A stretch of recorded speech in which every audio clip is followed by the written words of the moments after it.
Hey,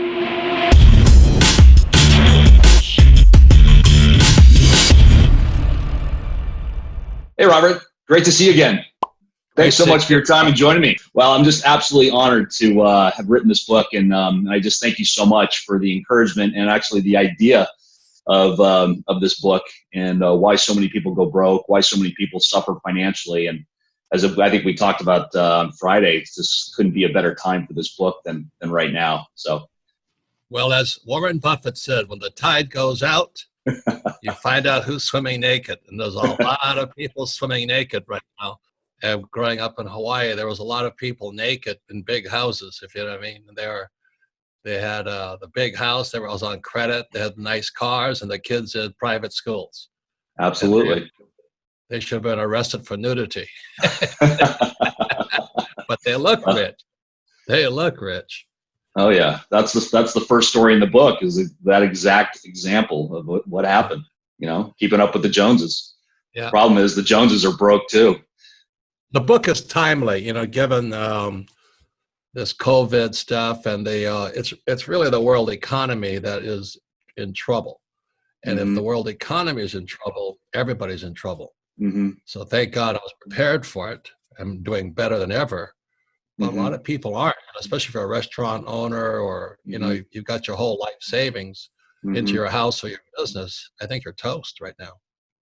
No question about it. I'm getting messages from people all over the world. You can just hear the desperation in their voices. I mean, it's painful. I really feel for these people. 10 top reasons why the rich go broke. I mean, the reason is because they're not rich. They look rich, right? And they do stupid things. That's right. It's all about fitting in, having an image, and it just drives absolutely bad behaviors. And it all boils down to that belief that people have in their subconscious that's forcing them to make these bad decisions with their money. So I think it's a great book because they're real life stories of people that thought they were rich, that you were counseling. But as a CFP, a certified financial planner, they didn't want to listen. No. Because their ego or their image or the keeping up with the Joneses is more important than being rich. So they actually fake rich. Yeah.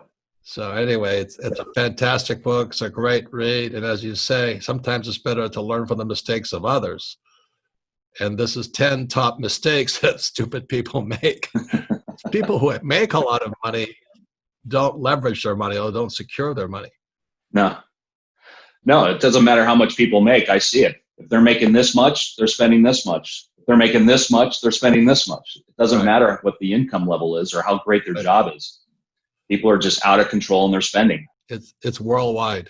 Worldwide. Yeah, we saw it on tour. It's not just a United States problem. It's worldwide. Sadly, with this crisis, it's just going to be compounded. I mean, as you and I have discussed, I mean, we haven't even really, you're the only one talking about the pension crisis, and that was before Corona. Think of what it's going to be like today. It's going to be it's a train wreck, sadly. A lot of times when I write a book, I almost feel like I should start it again. Oh, yeah. Because a book transforms you writing it, right? And so when I finish a book, I go, well, maybe I should start again. So in reflection, what did you pick up writing this book? Well, it's probably the hardest thing I've ever done, writing this book. And there's probably 3 versions of this that ultimately led to this final version. You've done how many rewrites of your books? I mean, it's just nonstop. And I was going through it yesterday. I'm just thinking, boy, I think I may have a second edition with new stories that I could add to this. But it was a absolute journey of discovery for myself in just reliving these stories that I went through. And it was very emotional, actually, putting these together. And it was like I was right there with them, going through it again. And these are really powerful stories that I think are going to impact a lot of people. I can remember sitting in your dining room and us about 18 months ago mapping this out and coming up with the underlying reason why people go broke or unable to achieve their financial dreams. And it all goes to the bear trap. So that's what your book is doing. It's kind of waking people up. And as you say, it's better to learn by the mistakes of others and hopefully make corrections now. now that Corona has destroyed the lives of millions and billions of people. You know, in between 2020 and 2030, 2 billion old guys like me will hit retirement age. So it is very, very important that people take a look at your book and figure out what mistakes they're making. Yeah, you and I have talked about this, and also with the other advisors. I mean, we've all made horrible mistakes in our life, right? I mean, you talk about that a lot, but that's where our learning comes from, going through that. And if you're not making mistakes, you're not moving forward. And I think that's why this book has resonated so much with so many people, because it really gets to the heart of why people are making mistakes. Well, there's 10 different stories in there of 10 different mistakes. Exactly. Hopefully you'll find one or two that you can correct from, you know. Yeah, I think this book hits on basically every demographic out there. There's a story in there for everybody, I think. I'll give you a little reason why I support this book so much. Is my latest book was, Who Stole My Pension? And, growing up in Hawaii, my father was head of education for the state of Hawaii. And he died a poor man when Governor John Burns fired him. Yeah. And he lost his job, his paycheck, and his pension. So as I always say, my poor dad wasn't poor because he was a PhD from Stanford Northwestern University of Chicago. But he became poor and lost his paycheck, his job, and his pension.